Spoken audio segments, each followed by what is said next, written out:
J'ai un parcours professionnel très atypique. J'ai exercé plusieurs métiers très satisfaisants, sans pourtant jamais parvenir à y trouver réellement ma place. C'est probablement la raison pour laquelle ce podcast me tient particulièrement à cœur. Qui sont ceux qui trouvent leur place ? Que font-ils ? Quelles sont les tâches quotidiennes de mes invités ? Comment les rendre intéressantes quand elles sont complexes ou répétitives ? Et puis ça veut dire quoi travailler ? Quels sont les métiers d'aujourd'hui ? Comment fait-on pour faire ou créer son job dans un contexte qui évolue rapidement ? Si comme moi vous voulez découvrir des personnes au job inspirant, épanouies du management, héros du networking, excités du tableur ou guillerets du PowerPoint, alors bienvenue dans The Good Place, le podcast qui parle de ceux qui ont trouvé leur voie. Loin de moi l'idée d'être condescendante, mais du haut de ses 26 ans, Alexandre est un brillant chef d'entreprise dont la boîte, Blockchain Partner, qu'il a montée avec 3 associés et amis, Antoine, Clément et Claire en 2015, a récemment été rachetée par KPMG. Son job ? Directeur blockchain et crypto. À 20 ans, au cours d'un stage sans mission précise, il s'intéresse au début des crypto-monnaies. Coup de bol, pour l'instant en France, quasiment personne ne sait de quoi il s'agit. Alexandre s'initie au sujet, devient rapidement expert et se met à initier les autres. Il est intelligent, vif, cultivé et au-delà de tout cela, il est extrêmement pédagogue. Si vous suivez The Good Place, vous avez peut-être écouté l'épisode consacré à Francis Barrel, le directeur général de PayPal France. En préparant cet épisode, je me suis dit qu'il serait peut-être bon de m'intéresser aux crypto-monnaies. Je ne vous cache pas que non seulement j'y connaissais pas grand-chose, mais qu'en plus, ça m'intéressait moyen. Le hasard des internets m'amène à visionner une TEDx, vous savez, les conférences, animée par Alexandre. Et là, je crois que j'ai eu un genre de révélation en l'écoutant.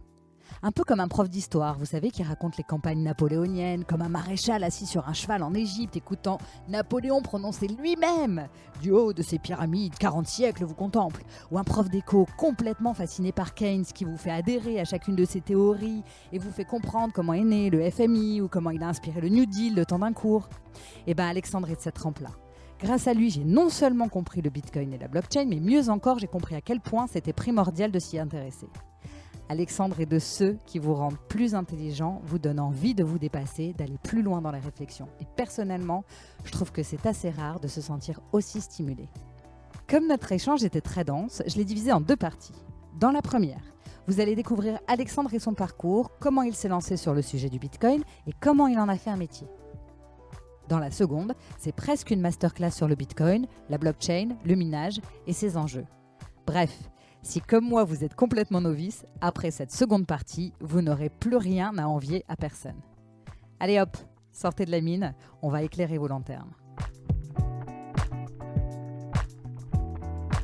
Vous écoutez la deuxième partie. Alors, il y a quelques semaines, j'ai enregistré un épisode avec le directeur général de PayPal France. Et en préparant l'épisode, je me suis donc intéressée au sujet des crypto-monnaies et je suis tombée sur une TEDx que tu as animée et où tu as réussi en 15 minutes à rendre un sujet qui me semblait non seulement imbitable, mais en plus vis-à-vis duquel je me sentais absolument pas concernée, complètement passionnant. Donc, grâce à toi, j'ai eu l'impression de comprendre.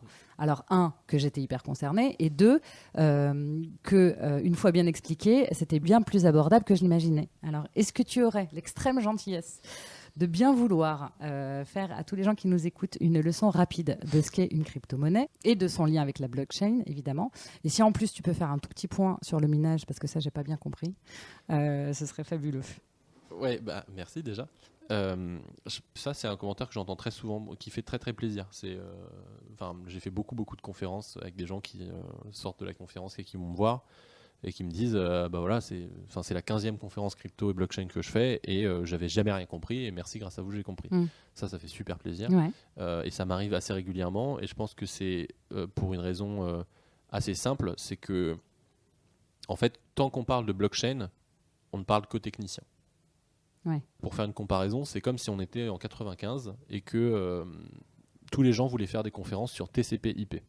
Ouais. La plupart des gens s'en foutent de TCP/IP. Et on utilise aujourd'hui tous TCP/IP, mais on prend une personne random, elle n'a aucune idée de comment ça fonctionne. Non. Et c'est pas grave, parce qu'on utilise le web. D'accord.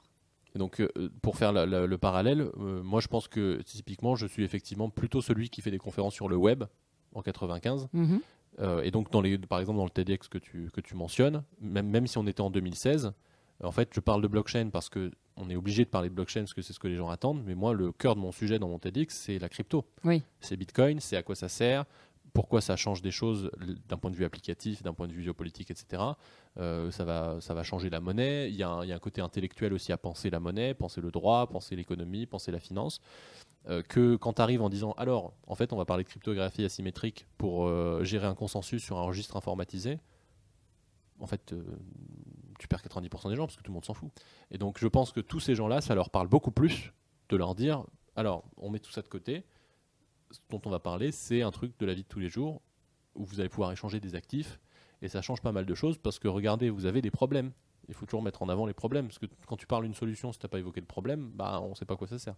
Je pense que c'est la raison pour laquelle c'est le prisme qui fait que c'est beaucoup plus clair, ou en tout cas c'est beaucoup plus intéressant pour les gens qui écoutent. Et donc pour faire la leçon, en gros, les crypto-monnaies, ça sert à faire quelque chose de très important, ça sert à transférer de la valeur sur Internet sans intermédiaire. Donc pour parler du problème, justement, que ça résout, il faut comprendre le contexte. Oui. Le contexte, c'est que quand tu échanges de la valeur sur Internet, en fait, tu échanges jamais de la valeur. Le terme, c'est un abus de langage. Quand tu fais un virement, par exemple, il n'y a rien qui transite. Il n'y a pas d'unité de compte qui part de chez toi pour aller autre part. C'est simplement une information que tu donnes à ta banque, comme quoi il faut actualiser un registre. Maintenant, je possède moins et la personne en face possède plus. Et ça a créé une forme d'intermédiation financière, ce que je disais en début de podcast, où quand tu fais un échange de valeur sur Internet, tu passes nécessairement par un tiers de confiance. C'est-à-dire qu'en physique, tu peux avoir du cash, je te donne 10 euros, il n'y a pas d'intermédiaire de confiance au milieu. Ouais. Dans le numérique, ça n'existe pas. Ça n'existe pas, littéralement, tu ne peux pas envoyer en pair à pair, d'une personne directe à une autre personne directe, de l'argent. Ça n'existe pas. Il y a Visa, il y a Mastercard, il y a PayPal, il y a Samsung Pay, il y a une banque, il y a qui tu veux, mais il y a quelqu'un. C'est ça. PayPal, c'était l'objet, c'était de faire de pair à pair. Ouais, mais en fait, il y a quand même PayPal. Il y a quand même PayPal, Ouais, voilà, okay. Exactement. Ça, c'est la situation actuelle. Enfin, actuelle, en tout cas pré-crypto. Ce qu'il faut comprendre, c'est que techniquement, comment Internet est construit, c'est que justement, on ne sait pas gérer des choses qui sont rares. Internet est construit un peu comme l'imprimerie. On dit souvent d'ailleurs, Internet, c'est l'imprimerie 2.0, donc c'est super, ça permet de diffuser l'information. C'est vrai. Par exemple, quand on s'envoie un email, on s'envoie rien du tout, encore une fois. C'est pareil. En fait, on copie un email. C'est-à-dire que j'envoie l'email, c'est un abus de langage. Parce qu'une fois que tu l'as reçu, moi, je ne l'ai pas perdu. Non. Donc, en fait, je ne l'ai rien envoyé. Oui, ce n'est pas une lettre manuscrite que tu envoies, tu la perds, et c'est l'autre qui la récupère. Et donc, la vraie différence avec effectivement une lettre, et c'est ça qui permet de comprendre la différence, c'est que la lettre, si je l'envoie, je ne l'ai plus. Et donc, ça a l'air con comme différence, mais en réalité, c'est majeur. D'accord. Parce que dans un cas, j'ai copié l'information, dans l'autre, j'en ai transféré. Donc, ça veut dire que la lettre, si elle est perdue, elle est perdue. Alors que le mail, s'il est perdu, qu'il y a un delivery failure, je sais pas quoi, tu le renvoies, c'est pas grave, tu l'as chez toi. Donc, partant de ce constat-là, c'est ça qui fait qu'on a besoin d'intermédiaires financiers. C'est parce qu'Internet, nativement, ne sait pas gérer les transferts de valeur. Donc, si on prenait le fonctionnement d'Internet et qu'on s'envoyait de la valeur avec, ça donnerait quoi ? Ça donnerait, je t'envoie 10 euros, puis j'ai toujours 10 euros. Et puis, je vais envoyer 10 euros à quelqu'un d'autre, tant qu'à faire. Hein. Hop, et puis, je coupe. Donc, on démultiplie. Exactement. Donc, ça n'a plus de sens à la fin. On a tous des dizaines de milliards d'euros. Et puis, bon, autant arrêter tout de suite, ça sert à rien. Ce que proposent les crypto-monnaies, Bitcoin au premier rang, puisque c'est la première, c'est précisément de déverrouiller ça. C'est-à-dire que, en gros, quand j'envoie un Bitcoin à quelqu'un, je suis capable de prouver que je ne l'ai plus. Et je suis capable de faire tout ça sans intermédiaire de confiance. Ça, c'est la proposition de valeur. Avant Bitcoin, on ne sait pas faire ça. Après Bitcoin, on peut gérer de la valeur sur Internet sans intermédiaire de confiance. À ce titre-là, il y a une vraie comparaison avec Internet qui est à faire. C'est que Internet a démocratisé, a décentralisé l'information. On est passé des médias aux réseaux sociaux. On est passé de la poste à des dizaines de compagnies d'email. Là, on va avoir la même dynamique, mais pour l'industrie de la gestion de la valeur. D'accord. Donc l'industrie financière au premier chef. Maintenant, évidemment, Internet n'a pas concerné que les communications. Internet a concerné tout le monde parce que tout le monde communique. Là, c'est la même chose. Ça ne va pas concerner que l'industrie financière puisqu'on s'échange tous de la valeur. Oui. Mais c'est juste que ça va peut-être arriver dans un second temps. Donc ça, c'est pour la crypto. Ça sert à gérer de la rareté numérique, transférer cette rareté numérique sans intermédiaire. Donc peut-être que pour un Européen qui est bancarisé avec des virements SEPA instantanés, ça ne sert à rien. Parce que c'est vrai, il y a beaucoup de gens pour lesquels... Voilà, moi, si je fais un virement SEPA et qu'il arrive dans 10 minutes parce que c'est un instantané et que ça m'a coûté 1 euro, j'ai pas besoin en fait de Bitcoin. Enfin, j'ai pas besoin. En tout cas, c'est pas une révolution. C'est pas une révolution. En tout cas, c'est pas nécessaire. Mais ça, c'est parce qu'il faut prendre conscience que sur la planète, des gens qui sont capables d'avoir accès à un compte en banque, dans une banque auquel ils font confiance, où ça marche, où ça prend pas longtemps, il y a des virements SEPA instantanés, sur une monnaie qui est stable, ça concerne en gros l'Europe et les États-Unis. D'accord. Le reste du monde, il vit dans une autre réalité. Le reste du monde, il vit dans une réalité, tu prends le Venezuela, ils sont à plusieurs millions de points d'inflation avec des institutions financières auxquelles ils font pas forcément confiance. L'Argentine, pareil. Zimbabwe, pareil. Brésil, pareil. Inde, pareil. Russie, pareil. En fait, tu prends tout le monde. Globalement, c'est des situations dans lesquelles tu arrives à un chiffre, par exemple, mondial, où c'est un peu moins, mais à peu près la moitié des habitants de la planète qui n'ont pas de compte en banque. Donc tous ces gens-là, pour échanger de la valeur sur Internet, ils ne peuvent pas. Donc pour tous ces gens-là, leur dire, en fait, maintenant vous pouvez, ça c'est une révolution. Donc déjà, il y a ce facteur-là qui est déjà en soi une révolution. C'est-à-dire que tu vas dire, en fait, on passe de la moitié de la population mondiale à l'ensemble de la population mondiale. Ça, c'est très important. Ensuite, tu rajoutes à tous ces gens-là, tous ceux qui, même s'ils ont accès au système bancaire, n'y font pas forcément confiance. Je parle de là, par exemple, des lanceurs d'alerte. Je prends un Edward Snowden, sans Bitcoin, il n'existe pas. Ouais. Parce que depuis qu'il est exilé et qu'il essaye de vivre comme il peut, il n'a plus de compte en banque, j'imagine. Les banques saisissent ses avoirs et il ne peut plus vivre. Donc en fait, effectivement, il vit en Bitcoin.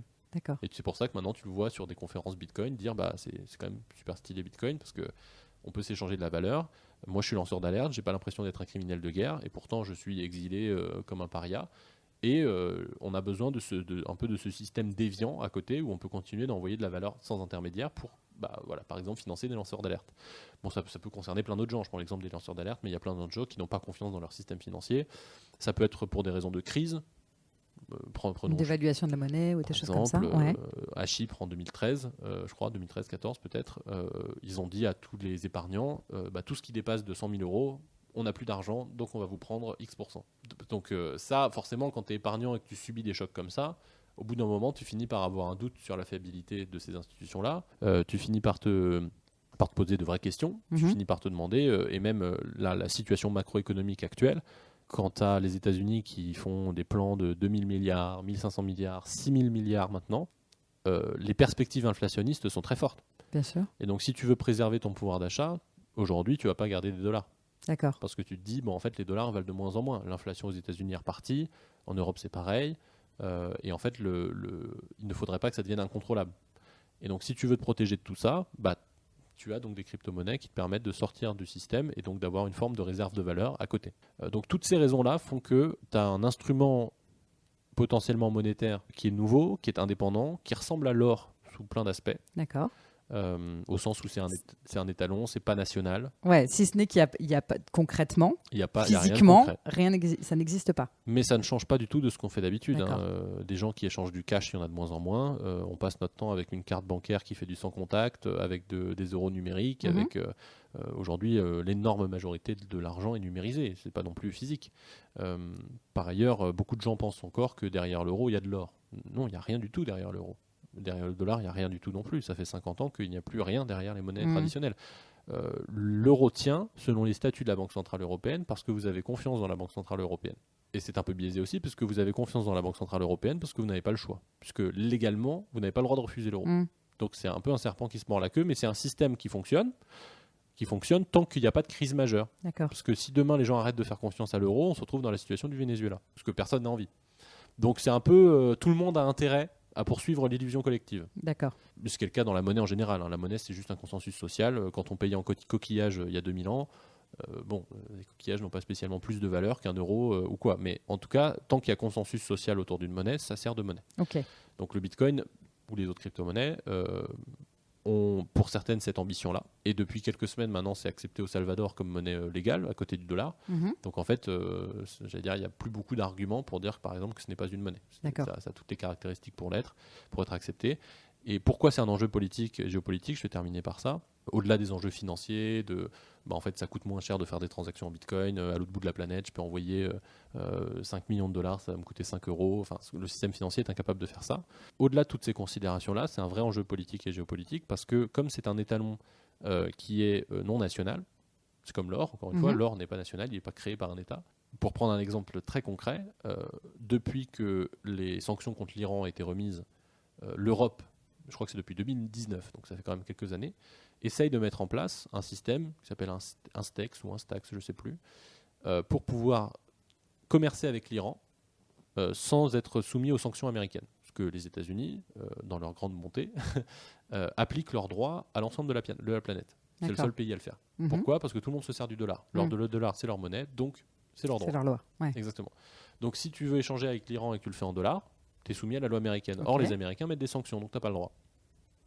Donc ce que l'Europe essaye de faire depuis 2-3 ans maintenant, c'est de dire ok, on va faire un système complexe où en fait on ne se sert pas du dollar. Pour mais détourner. pour détourner ça D'accord. et dire en fait on n'est pas soumis à la loi américaine. Mhm. C'est un système qui a fait 4 millions, je crois, d'euros de flux sur toute l'année. Que, en gros, pas grand monde utilise. D'accord. Bitcoin remplit les conditions qu'il faut. C'est-à-dire c'est un étalon qui n'est ni européen, ni iranien, ni américain, qui permet de faire des transactions internationales pas chères sur des gros montants, Mhm. et personne l'utilise. Et tu constates que, en fait, c'est juste une question de temps. Parce que, typiquement, quand tu regardes le dernier rapport de Citibank, donc qui ne sont pas spécialement... je veux dire, l'industrie bancaire est pas spécialement la copine de Bitcoin tous les jours, en tout cas depuis quelques années. Bon, ça va être amené à changer, parce que de toute façon, ils vont devoir changer. Mais en tout cas, historiquement, ils n'ont pas été énormes copains de Bitcoin. Citibank, ils ont fait un rapport il y a quelques mois pour dire, en fait, c'est vrai, quand on regarde Bitcoin, ce que c'est protéiforme, on a eu tendance à se focaliser sur la partie blockchain, c'est-à-dire au sens technique, registre distribué, etc. En réalité, ce n'est pas forcément la partie intéressante. On est en train de se focaliser sur la partie réserve de valeur. C'est vrai que pendant les derniers mois qui sont écoulés, il y a beaucoup de gens qui ont commencé à acheter des bitcoins en disant c'est une vraie réserve de valeur. Mhm. Tesla, MicroStrategy, etc. Ouais. Et en fait, ce que dit Citibank, c'est probablement que dans le futur, on se rendra compte que c'est à la fois une réserve de valeur, mais aussi un instrument du commerce mondial.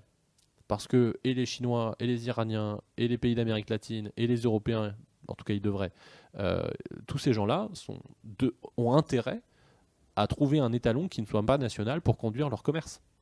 Parce que sinon, ça conduit aux amendes de BNP Paribas, aux amendes sur Alstom et éventuellement le rachat qui a fait polémique il y a quelques années. Ce sont des choses qui, économiquement, et pour revenir au sujet aussi de souveraineté, ne sont pas du tout en faveur de tous ces pays-là. D'accord. Donc ils ont intérêt à trouver une alternative. Et Bitcoin propose cette alternative-là. Donc après, c'est qu'une question de temps, de conviction, etc. pour rentrer dans ce jeu-là. Beaucoup de décideurs sont encore persuadés que, vu que ce n'est pas leur monnaie, c'est contre eux. Mais c'est méconnaître l'histoire monétaire, au sens où l'or a été la monnaie du monde entier pendant 2500 ans. Ça n'a pas empêché de créer un franc or par-dessus, qu'on pouvait dévaluer, qu'on pouvait faire ce qu'on voulait, mais il y avait un étalon de référence qui était mondial.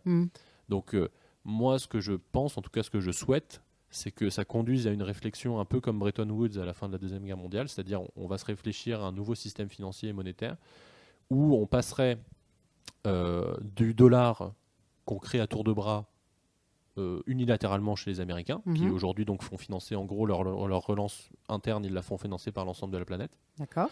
On passe de ce système-là à un système monétaire avec un étalon qui lui est rare, qui est indépendant, etc., qui aura une autre conséquence qui est à mon sens très positive, et ça va peut-être surprendre ceux qui nous écoutent, c'est une conséquence écologique. Parce que Bitcoin a une mauvaise presse sur le sujet écologique, machin. Bon, je n'ai pas forcément le temps, enfin peut-être on aura le temps, mais en tout cas, je ne vais pas en parler tout de suite. Ouais. Pourquoi écologiquement c'est mieux ? C'est pour une question systémique. Par construction, un système de monnaie-dette, qui est notre système actuel, conduit à devoir avoir un monde en croissance. Si tu n'as pas de croissance, alors que tu es basé sur une monnaie-dette, ça s'effondre à un moment donné. Parce que le principe de la monnaie-dette, c'est que en fait, le monde ne crée de l'argent, les banques créent des euros quand il y a un prêt qui est fait. Oui. Donc si le prêt n'est pas remboursé parce qu'il n'y a pas de croissance et que l'investissement n'est pas rentable, à un moment donné, tout s'effondre. Ça, c'est le système de monnaie-dette. C'est un système qui aujourd'hui est à bout de souffle dans le sens où en fait, il est sous perfusion permanente. Parce qu'on réinjecte. Parce qu'en fait, fois. comme on est rentré et qu'on est des drogués de ça, en fait, on préfère, plutôt que de voir le système s'effondrer et avoir des cycles économiques comme on a connu pendant des siècles et des siècles, en fait, on préfère mettre la perfusion. D'accord. Parce que personne ne veut prendre la responsabilité d'être le responsable lorsque ça va en bas. Donc, en fait, on se retrouve avec nos perfusions immenses où, c'est toujours ce qu'on dit, c'est que la moitié des dollars en circulation n'existait pas l'an dernier. Ça n'a aucun sens. C'est-à-dire économiquement, alors que toute la planète est confinée, on n'a pas créé la moitié du PIB mondial. Ça n'a aucune espèce de corrélation entre les deux sommes. Mais on continue la perfusion parce qu'en fait, on ne peut plus l'arrêter. D'accord. Donc dans ce système-là, écologiquement, ça veut dire que la surproduction a besoin de la surconsommation pour alimenter la surproduction, qui alimente la surconsommation. Donc on passe notre temps à produire des trucs dont personne n'a besoin, mais parce qu'il faut absolument consommer. Ok. Ça, c'est un modèle qui écologiquement est absolument nul. D'accord, ok, on est d'accord. Parce Ouais. que tu Ouais. produis en permanence des trucs dont personne n'a besoin. Mais Donc on pollue. ce faisant, tu détruis l'écosystème. Dans un système de monnaie rareté, le comportement économique logique, c'est de ne pas acheter. En tout cas, c'est de reporter son achat le plus possible. Tu prends n'importe quel bitcoiner, on en a parlé tout à l'heure quand je t'ai dit j'ai acheté un verre de vin avec. Oui. En fait, le bitcoin, étant donné sa conception, son design, c'est-à-dire qu'il est rare, il n'y en aura jamais plus de 21 millions. C'est comme l'or, l'or, il y en a une quantité finie sur Oui, Terre. oui. Voilà. Ouais. Sa conception même fait qu'on n'a pas intérêt à le dépenser. Parce que ça ne va faire que prendre en valeur, en pouvoir d'achat. Donc en fait, ce verre de vin, si j'étais en capacité de me dire est-ce que tu as vraiment besoin de ce verre de vin, il vaut mieux ne pas le prendre. Et donc ça conduit à un comportement économique où tous les acteurs qui ont des bitcoins ont intérêt à se poser 4 fois la question dans leur tête est-ce que j'ai vraiment besoin de ce truc-là Si j'en ai pas besoin, il vaut mieux que j'attende 1 an, parce que dans 1 an, mon pouvoir d'achat, il aura pris 20%. Et donc ça conduit mécaniquement à un système où en fait, tout le monde reporte ses achats, tout le monde les annule, et on retourne à une consommation qui est dans le nécessaire. Alors, pas stricto sensu, mais en tout cas qui va y tendre vers ce côté nécessaire. Éviter le superflu, en fait. Éviter le superflu, en tout cas, effectivement. Donc c'est pour ça qu'à mon sens, le débat effectivement sur la consommation énergétique du Bitcoin, etc., est un débat marginal pour plein de raisons, et que le vrai débat, il est au sens du système, le système dans son entièreté, qu'est-ce qui favorise comme comportement économique, mais forcément, passer d'un système à l'autre, ça va dire qu'il y aura beaucoup de grabuge. Oui, mais il y a du collatéral, parce que dans ce que tu dis là, effectivement, si on consomme moins, on produit moins, et si on produit moins d'emplois aussi. Oui, mais donc ça, c'est une question. C'est compliqué. Enfin, c'est toujours d'un point de vue écologique. Enfin, quand on regarde globalement ce que disent les experts, les scientifiques, etc. En gros, la question n'est plus de savoir si on va faire quelque chose, etc. C'est en gros la voiture, elle va vers un mur. C'est est-ce qu'on veut appuyer sur la pédale de frein à 50 mètres du mur alors qu'on est à 80 km/h, ou est-ce qu'on veut monter jusqu'à 130, attendre d'être à 5 cm du mur et là se dire ok, on appuie sur la pédale. Donc forcément ça va faire mal. Mais de toute façon, la croissance verte, moi j'y crois pas spécialement. Le mur approche et on est dans une situation où soit on fait une décroissance, ou en tout cas un arrêt de croissance choisi, et du coup on oriente, on peut très bien dire ok, l'avion on va restreindre et on va mettre de l'argent dans la rénovation thermique des bâtiments par exemple. On préserve de l'activité économique en faisant ça, ou alors on fait rien et puis dans 10 ans on la subit, et là quand on va la subir ça va pas être drôle du tout.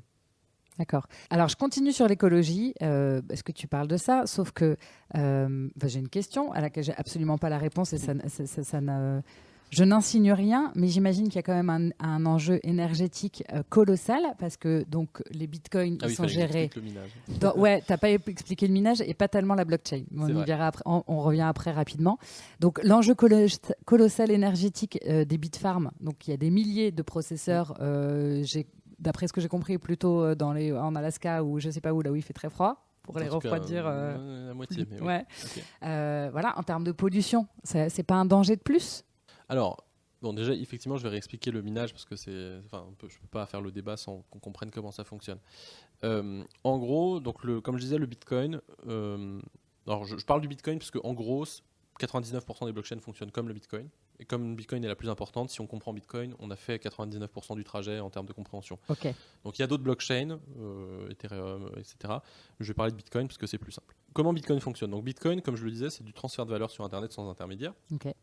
Et donc on a besoin quand même, pour faire tourner Bitcoin, d'un registre de transactions pour garder trace de, voilà, moi j'ai envoyé 2 Bitcoins à Alice, Alice envoie 3 Bitcoins à Bob, etc. Tout ça, on a besoin d'en garder une trace. Sauf que, par construction, on ne veut pas d'intermédiaire financier. Donc là où dans le monde réel, ce registre de qui possède quoi, c'est les banques qui le tiennent, là on doit trouver une autre solution. Cette autre solution, c'est un peu comme Internet, c'est-à-dire qu'on va choisir de décentraliser le réseau. D'accord. Donc c'est pas un gros mot, c'est pas Internet est décentralisé. C'est la construction même d'Internet a suivi cette logique-là. On voulait pas qu'il y ait un point central qu'on puisse attaquer et qui ferait tomber tout le réseau. Donc Internet, il y a des routeurs, il y a des serveurs, voilà, il n'y a pas de point central qui fait tomber tout Internet. Bitcoin est construit de la même façon, c'est-à-dire qu'il y a des dizaines de milliers d'ordinateurs en réseau et que faire tomber un de ces ordinateurs ne change rien. Il en reste dizaines de milliers, ils ont tous le même statut dans le réseau. Il n'y a pas de chef dans ce réseau. Une fois qu'on a dit ça, ces dizaines de milliers de participants, ils vont devoir donc héberger ce registre de qui possède quoi, de qui fait les transactions, avec qui. Sauf que, informatiquement parlant, c'est un problème très complexe à régler que de mettre des gens d'accord alors qu'ils ne se font pas confiance. Normalement, justement, la façon la plus simple de contourner ce problème, tu prends 10 ordinateurs, qui doivent se mettre d'accord sur un état d'un registre, c'est-à-dire Alice possède 3 bitcoins et Bob en possède 2. La façon la plus simple de résoudre ce problème, c'est de dire, en fait, on met un intermédiaire de confiance, et son job, c'est de faire en sorte que tout le monde soit d'accord. D'accord. Comme on ne veut pas d'intermédiaire de confiance, il faut trouver une autre solution. Et ça, c'est la problématique sur laquelle ont buté toutes les expérimentations précédentes. Bitcoin n'est pas la première expérimentation projet en tout cas de monnaie numérique. Il y en a eu d'autres, il y a eu DigiCash dans les années 90, il y en a eu d'autres avant. Toutes ces expérimentations-là ont buté sur ce problème-là. C'est-à-dire, à la fin des fins, si on veut mettre tout le monde d'accord sur qui possède quoi, on est obligé de passer par un tiers de confiance. Okay. La solution qu'a trouvé le ou les créateurs de Bitcoin, parce qu'on ne sait toujours pas qui c'est un Satoshi Nakamoto, son pseudonyme, c'est le minage que je vais décrire juste après, mais en tout cas dont le but de ce processus-là, c'est précisément ce que je viens de dire, c'est-à-dire de faire en sorte que sur les 10 ordinateurs, ils soient tous égaux, mais de trouver une méthode pour faire en sorte qu'ils soient quand même tous d'accord à la fin sur qui possède quoi, qui a fait quoi avec qui. Et cette méthode, en fait, elle va, la comparaison la plus proche, c'est les jeux télévisés. Si vous regardez Question pour un champion, s'il y en a un qui appuie sur le buzzer et qui donne la bonne réponse, vous avez rarement tous les voisins qui disent non, c'est pas vrai, j'ai appuyé avant, j'avais la bonne réponse. Non, en fait, tu as un des candidats qui appuie sur le buzzer, qui donne la bonne réponse devant 5 millions de téléspectateurs. En fait, tu vas pas commencer à faire un sketch devant tout le monde alors que tout le monde a vu que c'était OK. Que c'était OK. Donc c'est un peu le même principe. Dans le réseau, on a l'idée du quiz qui va être posé, comme dans Question pour un champion, sauf que ça va être un quiz mathématique. Pour une raison très simple, c'est que tous les membres du réseau doivent être à égalité. Si tu as un nœud en Chine, tu vas pas commencer à lui demander c'est quoi la hauteur de la tour Eiffel. Il en sait rien. Alors qu'une question mathématique, peu importe où tu es, de toute façon, c'est pareil. Oui, ok. Donc on leur pose une question. C'est un langage universel, tu veux dire? Langage universel. D'accord, ok. On va poser une question mathématique à des dizaines de milliers de nœuds, de serveurs dans le réseau, d'ordinateurs. Et on va leur dire, le premier qui résout le problème mathématique, il va avoir le droit de proposer sa réponse. Et quand il le fait, tout le monde pourra la vérifier. Puisque c'est comme si je réponds à la question pour un champion, que j'appuie sur le buzzer et que je donne une réponse, tu sors Internet, tu vérifies si la réponse est bonne, et si tu as 5 millions de personnes qui s'aperçoivent qu'elle est bonne, c'est bon, on passe à autre chose. Là, c'est pareil. Donc, je vais pouvoir, en mathématiques, ça donne f de A égale B, et on va dire, trouvez-moi A tel que f de A égale B. Donc, les gens font f de 1, f de 2, f de 3, f de 4, f de 5, jusqu'à trouver une bonne solution. Et donc, le premier qui trouve, f de 365, ça fait B. Il va dire, regardez, avec 365, ça marche. C'est très simple pour vérifier les autres. Ils font f de 365 et oui, ça donne B. Donc tout va bien. Une fois que ça s'est fait, l'ordinateur qui a trouvé la bonne réponse, il fait pas ça gratuitement. Parce que si vous demandez à des dizaines de milliers de serveurs de mettre à disposition leur puissance de calcul toute la journée, ça coûte de l'électricité. Et donc il y a des gens, ils vont pas dire pour le plaisir, je vais mettre à disposition mon ordinateur, ça va être super cool. Non, ils le font parce que si vous avez la chance d'être le gagnant de ce concours mathématique, vous recevez de la création monétaire en Bitcoin. Donc c'est un système qui est très bien fait, mais qui est plus une innovation économique que technique d'ailleurs, parce qu'on a réussi à aligner les incitations économiques des agents pour faire en sorte que le mineur, donc la personne qui sécurise le réseau, l'ordinateur, il a intérêt à le faire, pas pour être gentil, pour être bénévole en mode Wikipédia, mais il le fait parce qu'il gagne de l'argent. D'accord. Donc tout ce processus-là s'appelle le minage. C'est évidemment un clin d'œil au minage de métaux précieux comme l'or dont on a fait la comparaison tout à l'heure. Tout ça, encore une fois je le répète, a pour objectif à la fin que la personne qui a gagné le concours, elle est en capacité de proposer une page à ajouter au registre, une page dans laquelle il y a plein de transactions. Oui. La blockchain donc. La blockchain, la fameuse blockchain. Et cette page, elle va faire consensus. Parce qu'il a gagné le concours et que personne ne peut le répudier sur ce concours, puisque tout le monde peut vérifier que c'est lui qui a raison. Donc en fait, une fois qu'on a fait tout ce processus, tout ça est très complexe pour simplement faire en sorte qu'on sache désigner parmi 30 000 serveurs, un d'entre eux qui va pouvoir proposer une page.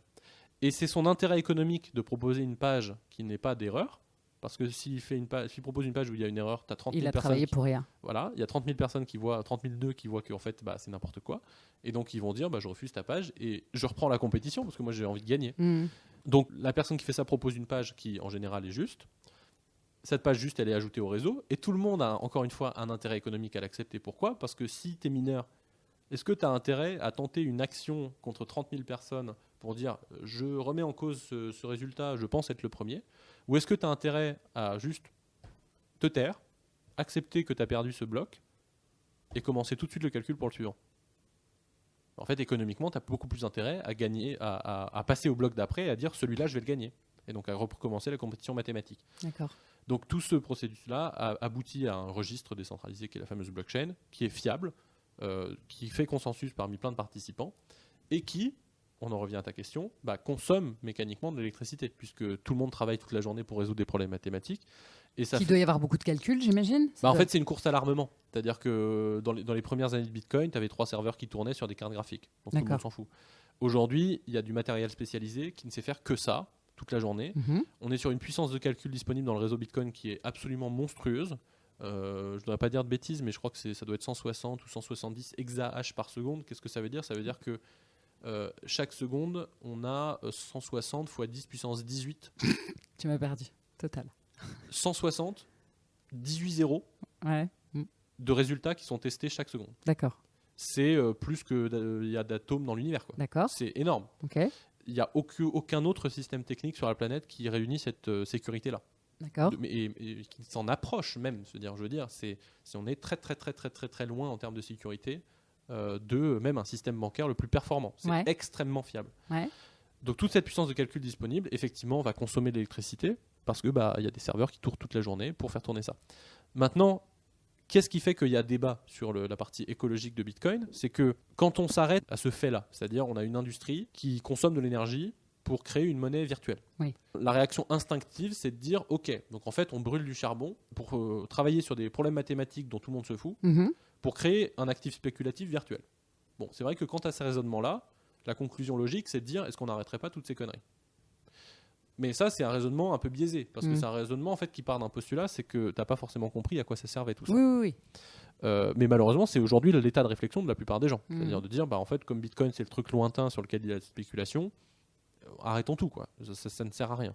Mais comme je l'ai dit juste avant, non, c'est pas ça. C'est l'inclusion financière, c'est l'instrument géopolitique, c'est les talons monétaires. C'est un peu plus grand que nous. Voilà, exactement. Maintenant, il y a un vrai sujet quand même, malgré le fait que c'est utile, ça consomme quand même de l'électricité. Maintenant, économiquement, encore une fois, c'est pareil, c'est très bien designé. Imagine, tu es mineur de Bitcoin. Ton bilan en fin d'année, il est très simple. Tu as des revenus, la vente de Bitcoin, parce que tu vas gagner des Bitcoins et tu vas les vendre, donc ça c'est tes seuls revenus. Et tes charges, ça va être en gros l'achat de matériel, la localisation et l'électricité. Mais en gros, ça va être surtout l'électricité. En charge variable qui va être monstrueuse parce que ça tourne toute la journée, etc. Donc, le comportement économique rationnel, c'est d'aller chercher à minimiser ce coût. Parce que le prix du Bitcoin, tu ne le maîtrises pas. Le prix du hardware, en gros, il y a quelques fabricants mondiaux, au niveau mondial, mais tu n'as pas une marge de manœuvre très importante. Par contre, l'électricité, ça, c'est toi qui le décides. Quelle est l'électricité la moins chère ? C'est pas je me mets à Paris en zone urbaine, là où en fait tout le monde autour de moi consomme de l'électricité et est en concurrence avec moi, et je fais monter le prix de l'électricité et vraiment je me fais avoir si je fais ça. D'accord. C'est pas non plus je vais à Pékin, centrale à charbon, qui est à des dizaines de kilomètres, qui perd la moitié en effet joule sur le trajet, et je dois consommer pareil en étant en concurrence avec des dizaines de millions de Pékinois. L'énergie la moins chère, c'est celle qui ne trouve pas d'acheteur. J'allais dire par définition de marché. L'énergie qui ne trouve pas d'acheteur, ça tombe bien, c'est très souvent de l'énergie renouvelable. Pour une raison très simple, c'est que l'énergie renouvelable, c'est de l'énergie intermittente. Et c'est un des gros problèmes du renouvelable, c'est que quand tu as une éolienne, elle tourne quand il y a du vent. Mais quand il y a du vent, ça ne veut pas forcément dire qu'il y a des gens pour la consommer. Et donc le gros problème des renouvelables, c'est que à l'inverse des énergies dites pilotables, le nucléaire c'est pilotable, tu as besoin d'énergie, tu mets du uranium. Le charbon, il y a besoin d'énergie, tu mets du charbon. Si tu n'en as pas besoin, tu enlèves le charbon. Ce panneau solaire, il produit s'il y a du soleil. Et c'est pas toi qui le décides. D'accord. Et donc, quand tu es mineur, le raisonnement logique économique, c'est d'aller voir ces gens-là et de leur dire en fait, moi, je t'achète ton énergie. Mais je te l'achète à 0,0001 centime. D'accord. Parce que c'est mieux que rien. Donc les mineurs, ils vont vraiment négocier avec les distributeurs d'énergie ou producteurs. Exactement. Mais c'est presque leur seul travail, j'allais dire. J'exagère un peu en disant ça, parce qu'évidemment, ils doivent faire tourner leur machine, faire de la maintenance, des opérations. Mais quand tu fais du business development, quand tu es mineur, ton job, c'est de trouver l'électricité pas chère. C'est 99% de ton job. D'accord. Donc en fait, tu te retrouves avec des mineurs qui vont négocier des prix, très souvent dans des endroits où il y a de l'énergie renouvelable non utilisée, qu'on appelle l'énergie fatale. Voilà, elle est là. Il y a du soleil. Mais le problème, c'est que généralement, quand il y a du soleil, tu n'as pas besoin de lumière. Non. Donc tu consommes pas. D'accord. Tu vois ce que je veux dire? Donc tu te retrouves dans une logique économique où aujourd'hui, le minage de Bitcoin est utilisé très souvent pour rentabiliser des énergies renouvelables et donc favoriser la transition énergétique. Le Salvador, là, qui a récemment autorisé le Bitcoin comme monnaie légale, le lendemain, ils ont lancé de la géothermie, donc avec des volcans, pour faire du minage de Bitcoin, qui ne faisaient pas avant. Pourquoi? Parce que personne n'a envie d'habiter à côté d'un volcan. Donc, ce n'était pas des zones où il y a une grosse consommation. Mais donc, le fait de lancer une usine de géothermie à côté d'un volcan, qui a une production importante, et de pouvoir le rentabiliser avec du Bitcoin, bah, ça veut dire que ça te donne un tampon, par exemple, de 5 ans, où ton usine, elle est rentable, parce qu'il y a du Bitcoin qui mine à côté. Ouais. Et pendant les 5 ans, qu'est-ce que tu vas faire? Bah, tu vas développer un réseau électrique qui va permettre d'alimenter les zones de consommation. Et 5 ans après, bah, voilà, le mineur, il s'en va. Parce qu'il s'en fout, il n'a pas de contrainte géographique, le mineur. C'est pas comme le minage d'or. Le minage d'or, tu vas là où il y a de l'or. Et tu peux pas le faire autre part. Le minage de Bitcoin, c'est des calculs mathématiques. Tu t'en fous de où t'es. Donc en fait, tu vas aller là où l'électricité est la moins chère. D'ailleurs, en Chine... Un mineur, c'est un mercenaire un peu? Ah mais clairement. Ouais. Mais j'allais dire, c'est normal dans le système économique de marché. Ouais. Tu es un mercenaire. Tu vas là où c'est moins cher. Et j'allais dire, c'est même un des principes de la mondialisation. C'est que beaucoup de gens vont là où les coûts sont les plus bas parce que c'est l'économie qui veut ça. En Chine, par exemple, tu as plein de mineurs qui sont dans des régions là où malheureusement le charbon est subventionné. Donc pour eux, l'énergie la moins chère, c'est le charbon, mais c'est pas parce que c'est le charbon, c'est parce que l'État subventionne le charbon. Donc ça effectivement, c'est ce qui fait que c'est pas 100% d'énergie renouvelable dans le Bitcoin, c'est qu'il y a des énergies subventionnées qui sont pas des énergies renouvelables. Mm-hmm. Mais c'est des mineurs qui, par exemple, pendant la saison des pluies, ils enlèvent tout leur matériel, ils vont au Sichuan. Parce que Sichuan, il y a plein de barrages, et qu'en saison des pluies, ça produit beaucoup trop d'électricité. Il y en a partout, je veux dire, ils sont de toute nationalité. Tu sais qu'on a une idée du nombre de mineurs qui travaillent? On peut avoir une idée, mais on ne peut pas avoir une idée précise, parce que tous les mineurs ne révèlent pas leur matériel, leur localisation, leur machin. Donc on peut faire des estimations. La Chine représente une part importante du minage aujourd'hui. Ouais. Ça oscille entre 30, 50, 60, ça dépend en fait, mais c'est très important. 30, 50, 60 000 % du minage total. D'accord, ok. Ouais. Et après, tu as d'autres pays, les États-Unis évidemment en ce moment ils sont en train de monter parce que tout le monde prend conscience que c'est important. Des pays où il fait froid, où il y a beaucoup d'hydroélectricité, ou de géothermie, l'Islande, au Québec, sont des pays qui tirent un peu leur épingle du jeu aussi. Ouais. Mais globalement, oui, le mineur s'en fout d'où il est. D'accord. Et donc en termes de nationalité d'origine, les mecs qui viennent de partout dans le monde? Il y a un mineur français qui est assez connu, qui s'appelle Sébastien Gouspillou, qui fait du minage. Donc son industrie, c'est le minage. Il est français, sa boîte est française, mais ses localisations, ses sites ne sont pas en France. D'accord. Lui, encore une fois, son job est de chercher l'électricité la moins chère. Donc par exemple, je vais prendre son exemple, mais il en parlerait mieux que moi si jamais tu veux. Lui, il travaille au Congo, dans des endroits où il va utiliser de l'énergie de micro-barrages électriques. Parce que, encore une fois, au Congo, il est dans une situation où les zones sont très peu électrifiées, les populations sont très peu électrifiées. Donc en fait, à l'heure actuelle, c'est des zones de population où quand les gens veulent cuisiner ou se chauffer, etc., qu'est-ce qu'ils font? Ils n'allument pas une cuisinière, etc. Non, ils vont dans la forêt vierge et ils la coupent. Alors d'un point de vue européen, bien posture néocoloniale, on va leur dire c'est terrible, vous détruisez le patrimoine mondial de l'humanité, mais les personnes là-bas, ils ont juste envie de se chauffer et il n'y a pas d'électricité, donc elles font ce qu'elles peuvent. Donc quand tu as un projet de minage qui dit en fait il y a des fleuves, je vais pouvoir installer des micro-barrages pour électrifier la zone, mais sauf que le producteur d'électricité, il va te dire moi j'installe pas un micro-barrage alors qu'il n'y a pas de câble électrique en fait, je vais juste pas être rentable. Donc ce que fait ce mineur-là, donc Sébastien Gouspillou, c'est qu'il dit ok, on va installer tes barrages, le temps d'électrifier, moi je t'achète ton énergie pas chère. Donc lui, il a de l'énergie pas chère de barrage hydroélectrique. Et c'est le temps d'électrifier la zone et de permettre de substituer ça littéralement à la destruction de la forêt vierge. Donc on est sur un exemple complètement, j'allais dire, paradoxal pour la plupart des gens qui pensent Bitcoin comme absolument un énorme destructeur de la planète. Mais j'allais dire, tu ressors les articles de 2017 sur Bitcoin, il y en avait la moitié qui disait d'ici 2020, Bitcoin consommera autant d'énergie que la planète.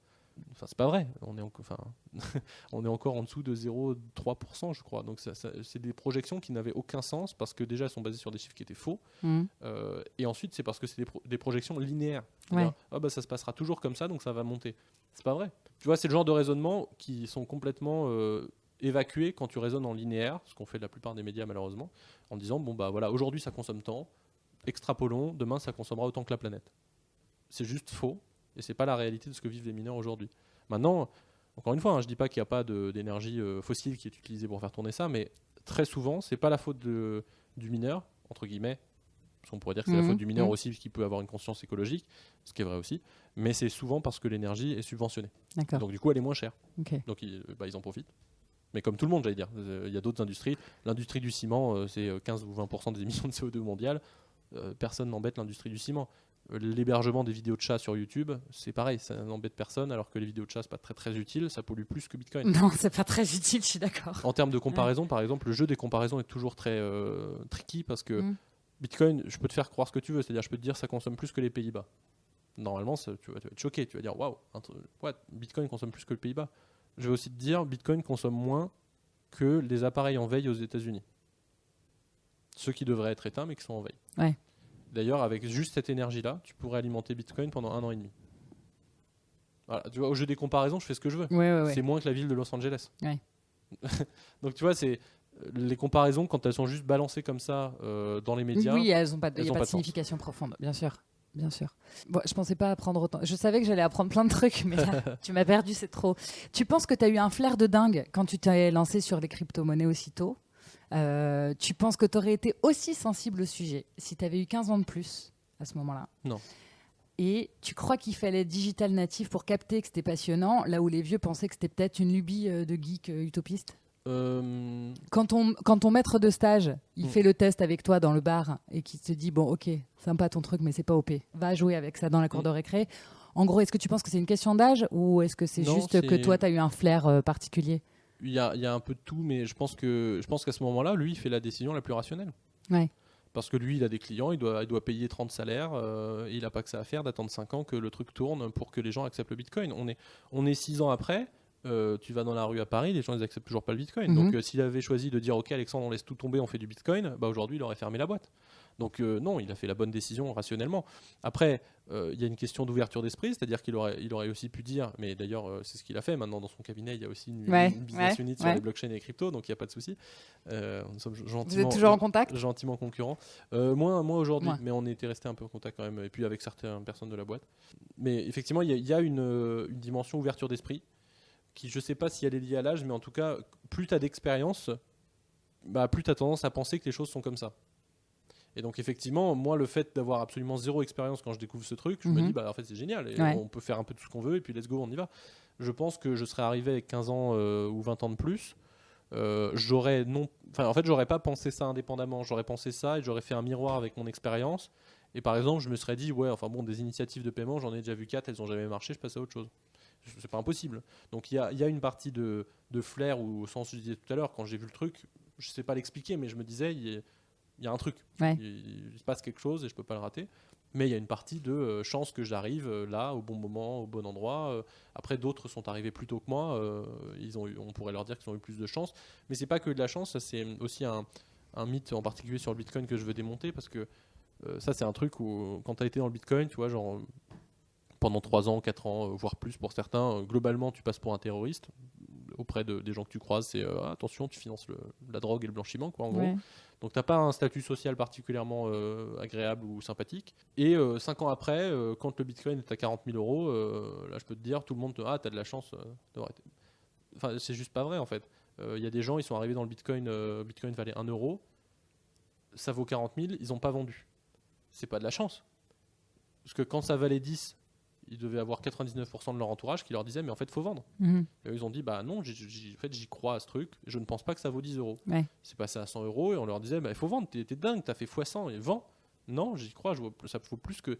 Et la pression, je pense que les gens ne se rendent pas compte de la pression sociale, à la fois sur le côté en fait tu finances des trucs complètement immoraux, en plus tu vends pas alors que tout le monde te dit de vendre parce que ça vaut super cher, parce que vends avant que ça retourne à zéro, de toute façon ça sert à rien. Donc profites-en.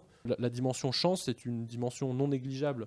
Moi je pense qu'elle est un peu l'étincelle déclencheuse, qui fait que tu vas t'intéresser au sujet. Il y a des gens qui ont eu la chance d'être amenés à croiser le sujet Bitcoin plutôt que d'autres. Ça c'est vrai. Okay. Mais il y en a qui ont décidé de dire c'est nul, je m'en fous, qui ont passé leur chemin. Et souvent c'est les mêmes qui 10 ans après viennent te dire t'as eu de la chance. Il y a un élément de chance, mais c'est pas 99% de ce qui s'est passé. Donc je sais pas si j'ai eu du flair ou si c'est les 15 ans ou si c'est quoi, il y a probablement un peu de tout ça. Mais si j'essaye de faire un scénario fiction, la probabilité que je m'intéresse au sujet, que je lance une boîte, si j'avais découvert le sujet à 45 ans, elle est beaucoup plus faible que ce qui s'est passé. Que de l'avoir commencé à 20 ans. Ouais. Est-ce que tu te sens à ta place alors ? Je sais pas, c'est une vaste question. Est-ce que je me sens à ma place ? Je me sens utile. Je sais pas si ça répond à la question. C'est toi qui sais, c'est ta réponse. Mais c'est ta question.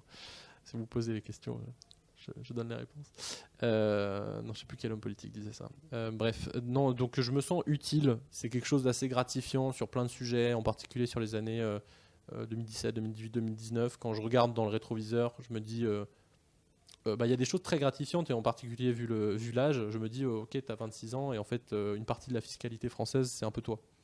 Ou une partie de la réglementation, c'est un peu toi, ou une partie des grosses boîtes qui sont allées sur le sujet, c'est un peu toi, une partie des gens, j'en croise effectivement un certain nombre de gens qui disent voilà, j'ai découvert Bitcoin grâce à toi, depuis j'adore ça, j'ai convaincu X du machin. Donc je me sens utile, et c'est ça qui est très gratifiant quand je me dis que, je rappelle quand même un des objectifs initiaux de tout ça, c'était que je voulais pas faire rater effectivement à la France ça. Et donc je me dis, en fait, ça se trouve, j'ai fait gagner, parce la France n'est toujours pas dessus. Clairement, le discours politique n'est toujours pas positif, donc on n'est toujours pas dedans. Ouais. Mais je me dis, ça se trouve, sans moi, il serait arrivé dans 5 ans, et avec moi, il arrivera peut-être l'année prochaine. C'est très très gratifiant, je me sens utile, je me sens à ma place. C'est un peu compliqué de répondre à cette question, parce que ça voudrait dire que j'ai une place. Alors que ce qu'on disait tout à l'heure, il y a plein de sujets qui m'intéressent. C'est une question compliquée parce que chacun l'entend différemment. Déjà, qu'est-ce que ça veut dire être à sa place ? C'est assez subjectif, puis c'est une émotion, Ouais. c'est un mélange de plein de choses. Et puis effectivement, être à sa place, c'est valable pour un temps, mais la vie change, il y a plein de mouvements à l'extérieur, donc il y a des mouvements à l'intérieur, donc être à sa place, c'est pas un aboutissement en fait, c'est juste de sentir qu'on est aligné avec ce qu'on est, avec ce en quoi on croit, ce qui nous intéresse, ce qui nous motive, et de se dire, voilà, là, je fais quelque chose qui a du sens pour moi, et je le fais avec du plaisir, je le fais avec de la conviction, avec tout ce qui nous anime, chacun de notre côté. Il y en a, c'est être à sa place, c'est parce qu'il y a des gens qui ont envie de gagner beaucoup d'argent, et voilà, et donc ils sont à leur place parce qu'ils réussissent à le faire. Ou il y a des gens qui ont envie d'avoir beaucoup de temps pour eux, et ils se sentent bien parce qu'ils ont réussi à faire ça. Toi, visiblement, Moi, je me sens à ma place tant que j'apprends et je me sens utile. voilà. Et j'apprends et je me sens utile. Maintenant, j'apprends moins, par exemple, aujourd'hui qu'il y a 4 ans, où en fait... Et oui, tu transmets plus que tu n'apprends. Je transmets beaucoup, mais du coup, ça remplit la condition, je me sens utile. Pour le coup, j'aime beaucoup transmettre. Quand je transmets et que quelqu'un me dit « Ah bah super, effectivement, voilà, j'avais jamais compris, grâce à toi, j'ai compris », moi je me suis super utile, c'est super gratifiant. Ouais. Donc ça remplit au moins un des critères. J'apprends moins parce que j'allais dire, c'est un peu la courbe d'apprentissage. Une fois que tu es expert du sujet, forcément il faut toujours grappiller un peu plus pour aller apprendre. Puis il faut avoir le temps de le faire, et je pense que par exemple mon rôle chez KPMG n'est pas le même que ce que je pouvais avoir en étant indépendant. Aujourd'hui il y a une dimension commerciale qui est plus forte qu'avant, donc c'est des sujets qui ne sont pas forcément relatifs à l'expertise blockchain ou crypto, mais qui vont être plus développés d'expérience corporate, du soft skill, comment on parle aux gens, etc. Que j'avais commencé à développer quand même en étant indépendant, mais dans un autre contexte, donc c'est toujours intéressant de l'apprendre. Après j'ai plus un profil analytique, donc apprendre la théorie sur des sujets m'intéresse plus que du soft skill, même si je sais que c'est important et qu'il faut le faire, et que de toute façon je ne passerai pas à côté, parce que il faut que je puisse vivre aussi. Mais est-ce que je serai à ma place dans 6 mois, dans un an et demi, j'en sais rien. Comme je disais tout à l'heure, j'ai d'autres intérêts. Tant que je me sens utile et que j'apprends, je me sentirai à ma place. Enfin, j'espère. Je ne peux pas le prédire. Je te le souhaite en tout cas. Une petite question subsidiaire avant de passer aux questions de la fin. Est-ce que tu penses, toi, je crois que j'ai la réponse, mais qu'on devrait tous investir une partie de notre épargne en Bitcoin ? Oui, mais je pense qu'on ne devrait pas le considérer juste comme un investissement. En fait, déjà, on n'investit pas dans ce qu'on ne comprend pas. Ça, c'est une règle d'investissement assez partagée. Donc, la réponse, est-ce qu'on devrait tous investir en Bitcoin ? C'est oui, à condition de le comprendre. Je ne peux pas te donner une autre réponse. D'accord. Maintenant, pourquoi je dis que ça ne devrait pas être juste un investissement ? C'est parce que, comme je disais, ce serait dommage de se limiter à l'aspect investissement. D'accord. C'est un état d'esprit ? C'est une prise de position sur l'avenir ? Oui, il y a une part de ça, et il y a une part de savoir pourquoi on le fait. C'est-à-dire, est-ce que c'est juste au sens gestion de portefeuille ? C'est-à-dire, j'investis parce que je veux ressortir en euros dans 5 ans et avoir fait une plus-value. D'accord. ce qui est tout à fait legit, ce que je fais, ce que d'autres font, etc. Mais c'est dommage de ne faire que ça. C'est-à-dire, voilà, tu peux avoir des bitcoins ou même des Ethers ou d'autres cryptos pour aller faire des choses avec, commencer à en parler, payer avec. Ce serait dommage d'en faire qu'un sujet de gestion de portefeuille. Ok. Ouais, Bien, c'est plus... voilà. ouais, c'est ça. C'est ce qu'on disait tout à l'heure. C'est un peu plus grand que ça, quoi. Ouais, j'allais dire c'est sans jugement dessus parce que typiquement, quelqu'un dont le job est la gestion d'actifs, c'est normal qu'il y voit premier rang un outil de diversification ou d'investissement. C'est son job. Donc il va surtout voir cet aspect-là. J'essaye quand je m'adresse à des gens, peu importe, 150, 300, souvent, ça va être dans un cadre professionnel. C'est-à-dire que, je sais pas, je vais m'adresser à 50 personnes de la même entreprise. Et quand on va me cadrer pour cette conférence, donc les gens qui me font venir vont souvent me dire, bah voilà, t'as la BU, je sais pas, innovation qui est là, c'est plutôt des techniciens, la BU machin, t'as les comptables, les bidules. En fait, ils me présentent la salle selon un peu leur catégorie professionnelle. Moi, souvent, ce que je répète, c'est ok, je me sers de ces informations-là, mais pas au sens où vous l'entendez. En fait, je m'en sers souvent pour plutôt ajuster mon niveau de pédagogie. Ouais. Si je suis en face de technicien, je ne vais pas m'exprimer pareil que si je suis en face de comptable ou autre. Mais je vais aussi surtout répondre, en fait, aujourd'hui, je ne m'adresse pas à des gens de la BU Innovation de X.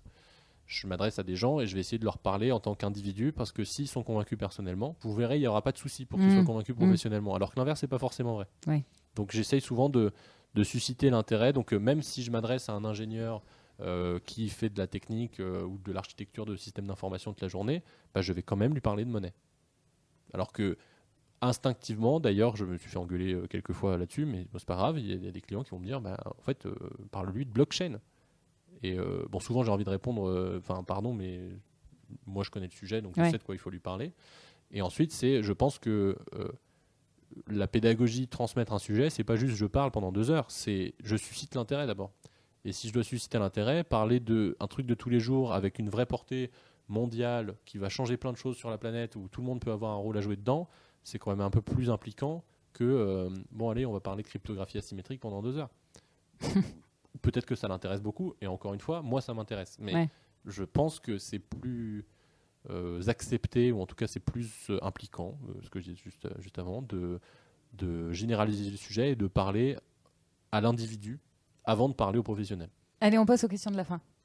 Les questions de la fin. Je te préviens, il faut choisir. Non, Alors, Bitcoin ou Ether ?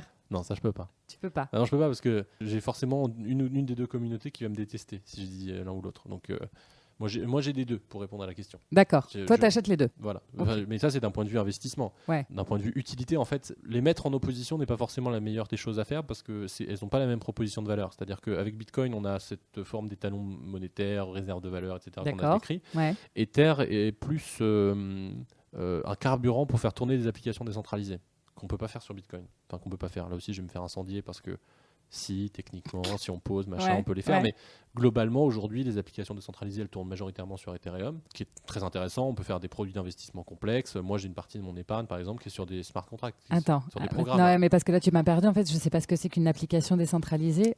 En 2 mots ? C'est une application qui ne tourne pas sur un serveur central. C'est-à-dire que quand tu utilises une appli sur ton téléphone, globalement, tu échanges avec un serveur. D'accord. Qui est, je sais pas, Facebook par exemple. Quand tu fais tourner une application décentralisée, tu dialogues pas avec un acteur. En fait, c'est exécuté sur un réseau où il n'y a pas d'acteur central. Bon. Donc ça lui donne une force et une incensurabilité qui est plus intéressante. Okay. Parce que justement, il n'y a pas d'acteur central qui peut dire en fait je te ferme ton compte. Par exemple, Twitter, hop, Donald Trump, au revoir. Ça, c'est pas possible. Donc ces applications-là, c'est souvent des applications financières. Parce qu'on le disait tout à l'heure, c'est impossible de faire du transfert de valeur sur Internet sans intermédiaire. Le fait de passer sur une application décentralisée, ça te permet de faire des applications complexes, type fonds d'investissement, par exemple. Ce que je disais, j'ai une partie de mon épargne qui est sur des applications décentralisées, c'est-à-dire qui ne sont pas contrôlées par une entité et qui vont investir automatiquement mon argent dans des endroits divers et variés qui me fournissent un taux. Donc, et ça c'est sur Ethereum qu'on le trouve, c'est pas sur Bitcoin. Donc, j'ai un peu des deux. Parce que les deux n'ont pas la même proposition de valeur. D'accord, on les oppose pas, elles sont complémentaires. Donc certains les opposent, mais moi je ne le fais pas. D'accord, ok. Elon Musk ou Satoshi Nakamoto ? Donc là c'est plus facile. Satoshi Nakamoto. D'accord. Je suis pas Alors Satoshi Nakamoto n'existe pas, en tout cas c'est un pseudonyme. C'est un pseudonyme. Voilà. C'est le pseudonyme qui a publié en premier le papier décrivant Bitcoin. Qui est présenté comme le créateur de Bitcoin ou les créateurs. En fait c'est un pseudonyme, donc on ne sait pas qui est derrière. Voilà. Il y a plein d'enquêtes qui ont été faites, mais ils n'ont toujours pas de preuves. Il y a des soupçons sur 1, 2, 3 personnes, mais le problème, c'est que Satoshi a arrêté de s'exprimer. Je ne sais plus exactement la date, mais c'était quelques années après, ça devait être 2013, 14 peut-être, je ne sais plus exactement. Mais donc depuis, c'est silence radio. On ne sait plus ce qu'il dit, ce qu'il pense, etc.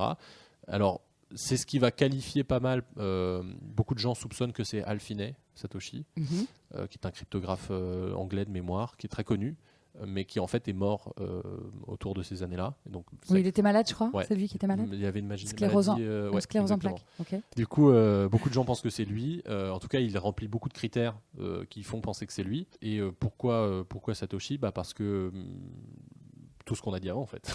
c'est lui qui a lancé tout ça, ou elle, ou eux. Il y a une forme, justement, très pure dans le fait de... Alors, ça participe au mythe, du fait qu'on ne sait toujours pas qui c'est, mais ça participe aussi de la sécurité.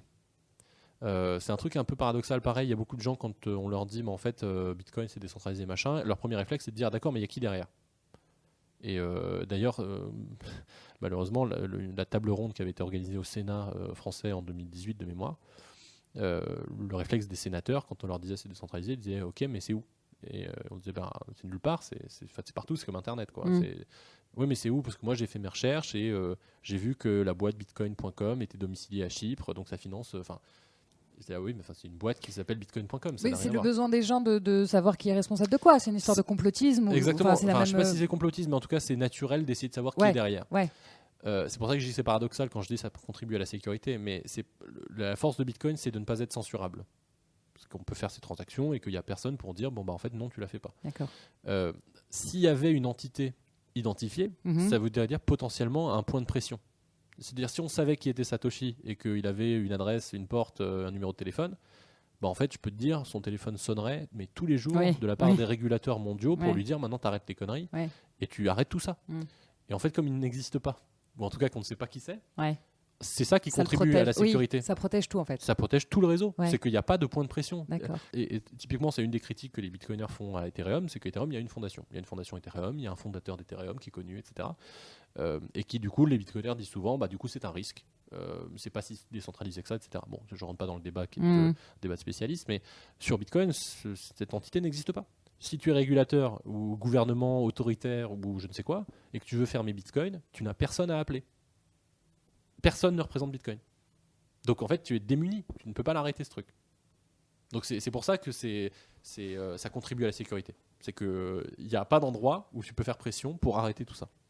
Et tu dis quoi aux gens qui disent que le Bitcoin finance le terrorisme, rapidement ? Je dis que c'est faux et que ça a été prouvé des dizaines de fois. Typiquement, les derniers rapports indiquent qu'on est autour de 0,3% des transactions en Bitcoin qui financent des activités illicites. Pour un ordre d'idée, sur le dollar, c'est 5%. D'accord. Donc c'est largement inférieur d'un facteur supérieur à x10, divisé par 10 du coup. Et pour une raison très simple, c'est que les transactions sur Bitcoin sont traçables. Ce qui n'est pas le cas pour le dollar. Quand tu échanges une mallette de cash, a priori personne ne peut tracer. Ce qui n'est pas le cas pour Bitcoin. Donc Bitcoin, mais ça c'est un poncif qui est, je veux dire, il n'y a même pas de débat, c'est faux. D'accord. C'est juste faux. Justin Bieber ou Jay-Z ?